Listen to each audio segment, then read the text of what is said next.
Alam semesta ini adalah alam yang sangat menakjubkan.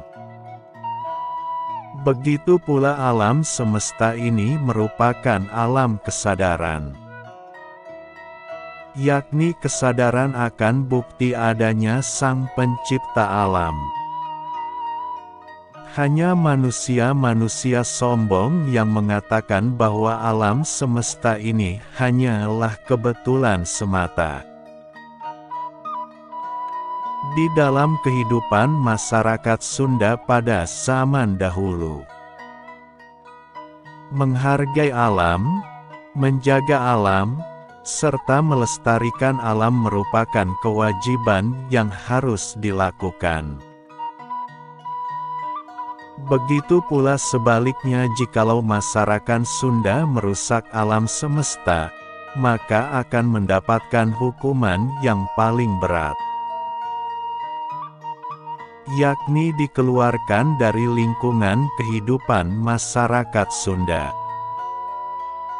Menurut ajaran Sunda Wiwitan, sesungguhnya Tuhan menciptakan alam semesta beserta isinya, terbagi dalam 7 bagian penciptaan,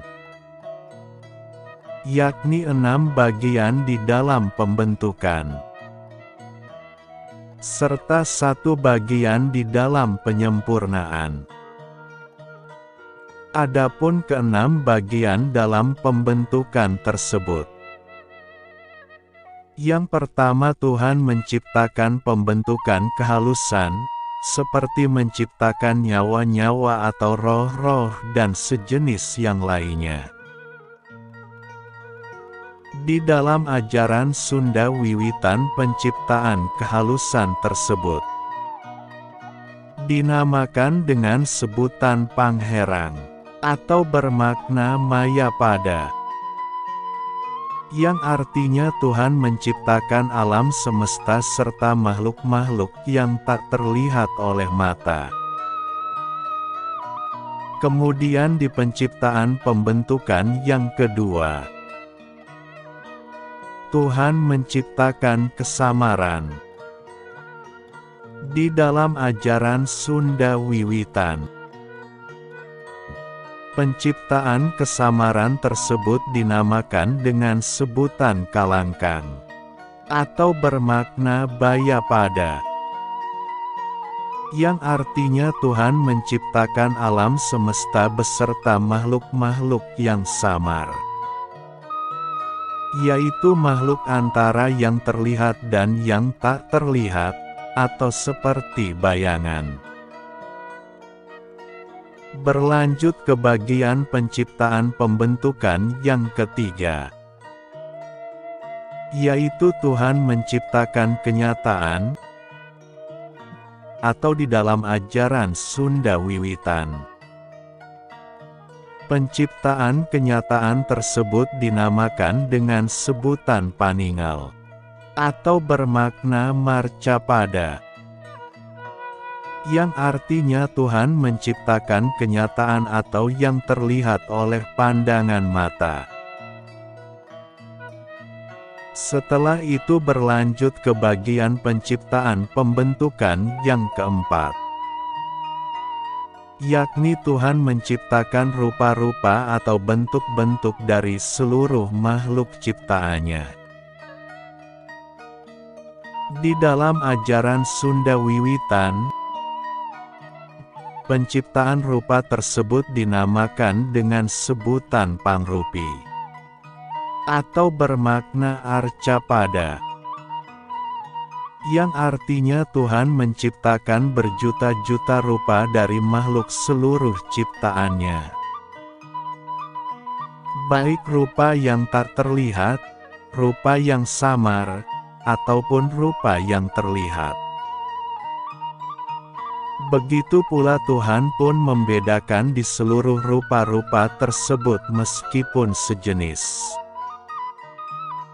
Kemudian masuk ke bagian penciptaan pembentukan yang kelima, yaitu Tuhan menciptakan hukum-hukum, kebiasaan-kebiasaan atau tabiat-tabiat dari keseluruhan makhluk ciptaannya. Atau di dalam ajaran Sunda wiwitan penciptaan hukum tersebut dinamakan dengan sebutan pangaling, atau bermakna haka pada. Dan bagian penciptaan pembentukan yang keenam, yakni Tuhan menciptakan waktu-waktu atau durasi dari kelangsungan hidup seluruh makhluk ciptaannya.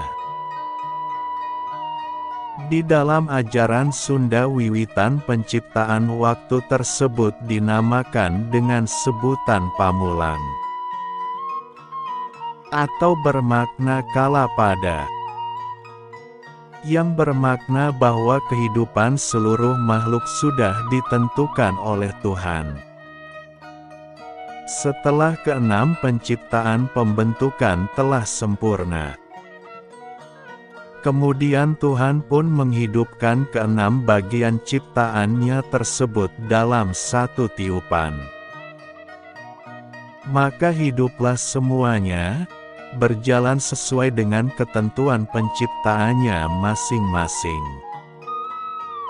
Di bagian peniupan itulah di dalam ajaran Sunda wiwitan dinamakan dengan sebutan hayang hiang,